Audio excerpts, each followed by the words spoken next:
Our world is constantly changing, but one thing that we as humans will always need is food. So no matter whether you care what a GMO is or not, food is crucial and you need to be aware of what type of food you buy and consume. There's always been a huge argument lately whether or not GMOs, which stands for genetically modified organisms, and whether or not they're actually safe to eat. People are more concerned about whether their food is organically grown rather than actually acknowledging that they are part of the few who don't struggle with hunger. According to the Feeding America study, of the 17 million children living in households nationwide, almost 4 million of those kids are not eligible for federal food programs and will have to go without food. That's just in America, not to mention the 7.3 billion people in the world who suffer from undernourishment. I believe the biggest argument when it comes to GMOs is that when growing the crops, there are pesticides involved.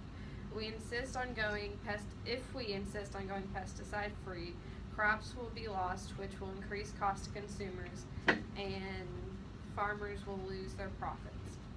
People believe that farmers drench their crops in pesticides, which is not true. There are laws and regulations to how much pesticides farmers can use on their fields. Besides, it wouldn't make sense for farmers to use more than they actually need because it would cut down their cost on their profit.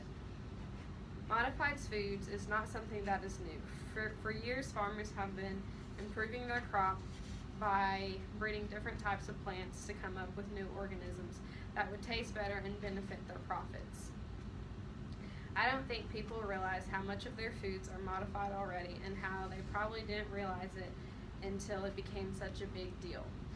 According to the ISAA, there are approximately 1.2 billion acres of genetically modified crops grown around the world, with more than 80 types of genetically modified crops. Also, GMO crops grew from 1.7 million in 1996 to 140 million in 2009. Imagine what the number is today in 2016. There are so many arguments made about GMOs as to why you shouldn't buy or consume them.